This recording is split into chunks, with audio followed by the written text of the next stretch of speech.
Welcome to the Maverick Pilgrim channel. I am your Maverick Pilgrim. Here on the channel, we try to have open and honest conversations. The topics we talk about will usually fall into one of three categories: the weird, the wondrous, thinking different. This topic, however, we're going to talk about right now probably deserves its own category: the gross, because we're going to talk about cloned meat.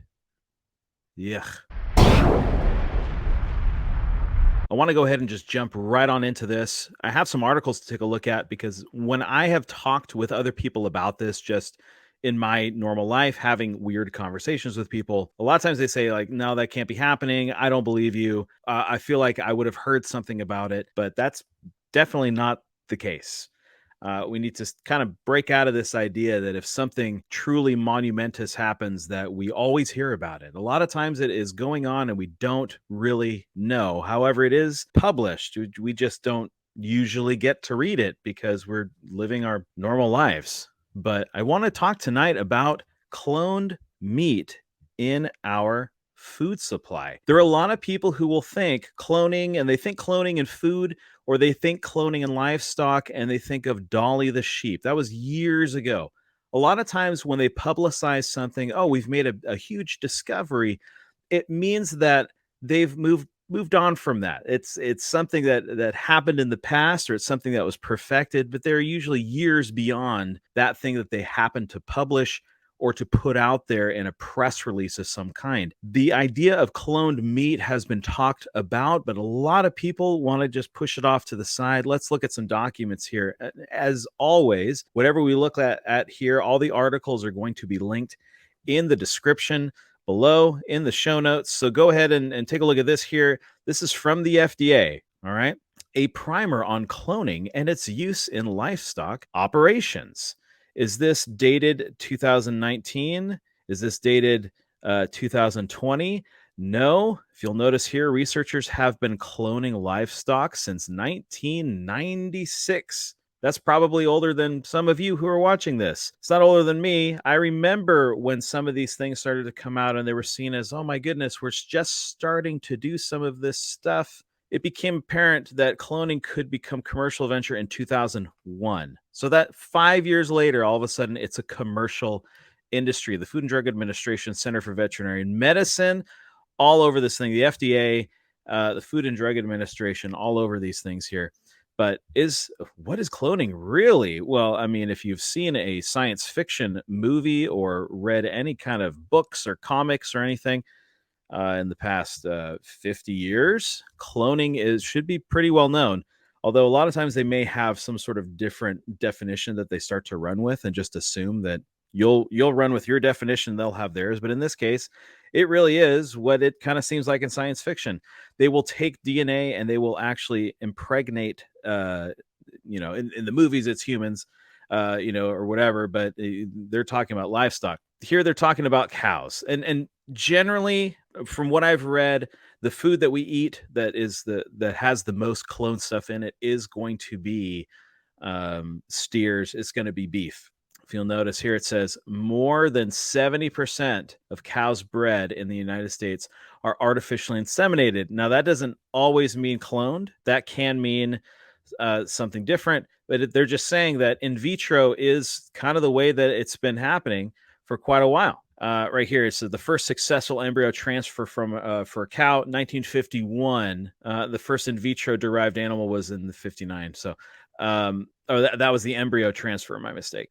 First in vitro animal is 59. So, I mean, this is old technology. Okay, but the thing is that it's being cloned and it's being used today. Looking at this cloned cattle, this says here over the past 6 years, hundreds of apparent normal calves have been cloned worldwide from a donor, which I think is a very generous term to give to a steer that's being cloned, or their information or their DNA genetic information is being used. Because, however, these surviving animals represent less than 5% of all cloned embryos. The remaining 95% die at a various stage of development. Now, I really want us to hone in on that, because in some of the articles we're going to read, they're putting forth a case on why cloning, this is just normal. It's just like we're making a copy. If it's just normal and it's just making a copy and this is perfected, Why do 95% of them die at various stages of development? If this is so normal, then why do they die? There's all these, and this article is interesting because it will also connect with several other uh, cited documents, these different studies that use the information from this study. And so some of these have pretty recent dates on them. This one is from this year. Insights from 1,000 cloned dogs. Makes me feel weird. Anyway, moving on to this one here. This article is interesting. Consumers and cloning. The safety is clear. Well, there you go. The safety's clear. I guess I was feeling weird about this for no reason. The safety's clear. The safety's clear. It's the emotional aspect that tends to muddy things in consumers' mind. Yes, I'm just being emotional. That's my issue, apparently. But if we look at this, it says the answer falls firmly on the side of emotion. Again, they're going to say the reason why you feel weird about this is your doggone emotions. You need to get yourself under control. This is science. The safety's clear. I have to state it again. So as we go through here, they basically are saying the reason you feel weird about this and you have that feeling inside is because you're ill-informed. And so they'll go through here. Notice this. It says the FDA earlier this year, and I believe this one is from 2007. Yep. So July 1st, 2007, 15 years ago. Oh, where was I? I lost my little spot. Oh, I was down here. Sorry. If you get seasick, I'm sorry. Try to stare at the spot on the floor. The FDA earlier this year released a draft risk assessment on livestock cloning that says meat and milk from clones of adult cattle, pigs, and goats and their offspring are safe to eat as food from just as safe as conventionally bred animals. So that's pretty direct language. It says coming as it did from the land of bureaucratic doublespeak. But will they believe it? So they're saying, this is really funny. They say, like, well, everybody thinks that bureaucracies talk in doublespeak, but this is pretty direct, right? Will people believe it?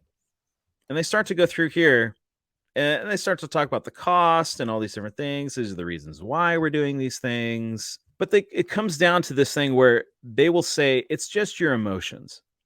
Look, the science is here. It's been in the works. You're freaking out for no reason. You're all just too emotional. This is just what has to happen. Okay. Here's what's interesting. To find out more, go to these places. Okay. So I try to go here. Boing. Bounced off that one. This one does open, but what is this? What is this telling me? What is this? Serums for acne? Isotopes definition. Bacterial strain. These are all the different parts here, but here, read through all of this and let your mind be put at ease. People who write this kind of stuff, work on these sort of things. I don't even want to say some of these things out loud. Yeah. Just, it's your emotion. Oh, there's an ad for something. Why that son of a steak? I just really wanted to read that headline.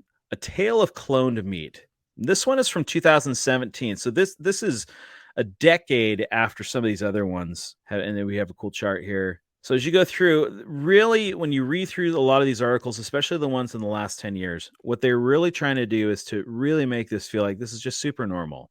And if you feel it's abnormal, it's because you're ill-informed. All right.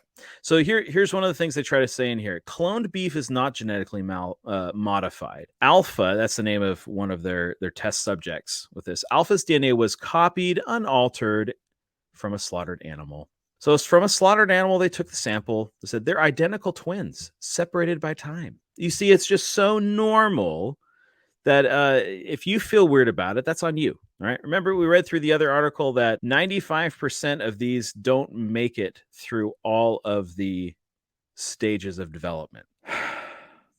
This is still a research project. Lauren says we are still asking questions and having some pretty good dinners. So you see here, it's still we're still trying to figure stuff out. We're still asking questions. However, it is in our food supply. This is just how food is made nowadays. I want to go to this. I never accidentally clicked on the ad. There we go. So this is Cattle Today. This forum, Have you visited cattle today? That this is a very apparently a popular forum for cattle breeders. Notice the date on this, 2006. I received a flyer from a cloning company that's doing beef cattle cloning. Pause. This was 2006. Already received a flyer from a company, a cloning company already in existence, already operating in 2006. Now, read through this. The issue that is brought up here is pure dollars and cents. Okay? Look at this. Do you think the big boys will flock to this? It seems logical if you paid 50 to 100,000 for a cow, that's what breeding steer can get you. 50 to $100,000. Sorry, get you, cost you. That's what it can cost you. And if you could have 10 copies at under 7,000 a piece, that sounds like a good deal. Basically, then you can carry on through this conversation to kind of see where some of these folks are landing. I especially appreciate Caustic Bruno. He's a well-known member on this forum here. And he says, I see this as a train wreck. If I get to the point I have to play God to be in business, I am out. Plant pine trees at the bottom of the pastures. So you have some of these people where this is their livelihood, this is what they've been doing. And they see this as science kind of not just taking over, but science pushing the boundaries beyond where they should. They no longer want to be in a business where, in order to stay in business, you have to violate some of the natural order. That's basically where we're at in some of these areas here. Now, you could still be wondering, why am I freaking out about this? If it's scientifically, tested and they put it out there, and I'm sure some of you who are watching this have the mentality, they wouldn't put something out there that's dangerous, would they? Question mark. Couple more points. This is a push for labeling beef. If they have to put in there how many calories, the amount of sodium, the listed ingredients, don't you think they ought to, at the very least, they ought to give people the choice of having that knowledge when they're going to be purchasing their meat? At the very least, shouldn't we know? Just be aware. I just want to know. They did something like this with milk years ago in California, where you had to label whether they were using a particular growth hormone. Okay, I'm not going to say it. You can look into it. I don't want to trip anything or whatever. I'm talking about this, but so they labeled it. When they labeled it, people didn't buy it. In fact, they went to the other labels that said that they had none of this growth hormone, even though they had spent all the time to show that it was not dangerous. This is fine. Because it was labeled and people saw it, they said, ooh, I don't think I want that. They didn't do that. Now all the labeling says that they don't have it in there. They tried to push this before when they had labeling for, they wanted to label all genetically modified food, right? And I remember the main argument, this is probably about 9 years ago, 10 years ago, 10, yeah, roughly. The thing they said is that it's going to cost so much to relabel everything that food prices are going to go up and poor people are going to starve. You know what I say? We've been talking about beef. That's a whole bunch of BS. Anytime they talk about labeling, they say it's going to cost so much for us to change things over. Have you ever noticed how packaging changes when they want to put out a promotion? Just wait for the 4th of July or even Christmas. Sometimes it is. The relabeling that goes on is insane. Okay, so this idea that it's going to cost so much to relabel things is just a whole bunch of BS. Right? Probably cloned BS. Okay, this idea that labeling is going to cost us too much and food prices are going to go up. Bull crap. Look at these things here. They are just trying to label these things truthfully to say what is actually happening with the meat. They have to lobby for this. This should just be a no-brainer. But no, you've got to somehow lobby to get people to allow people to do that. Now, why is this a thing that I'm pushing that I seem freaked out about? If you've done any kind of research in nutrition and DNA, did you know food can change your DNA? This particular article came out in 2021. This is not a new thing. But yes, food can change your DNA. So my question is, and I'm going to include this in the show notes, you can kind of go through here. Different food, different additives, and different things inside your food can switch certain genes on and off. And it can happen within hours of eating where some of these changes can happen. Look at this here. On average, over 95% of disease is not genetically determined, but 5% is. Think about that. They try to make it sound like most disease is DNA. Like you're susceptible to things because of your DNA. It's not really true. Your DNA is much more malleable. There's research out there about EMF, electromagnetic fields altering your DNA. Certain chemicals, certain types of medication can alter your DNA. So the question is, how much of this is in the stuff that we're already eating? How much is our DNA already being changed? And now you're going to add one major factor, which is we're going to clone your beef. Do we know what that's going to do to our DNA when we consume this? What's going to happen? They like to say, oh, it's just like you're making a copy. Is it? Do we even know that? How long have we been doing this? Definitely not long enough to see if this is going to have some horrible, terrible results. And yet this is what they want to push out there. Say, look, this is modern science.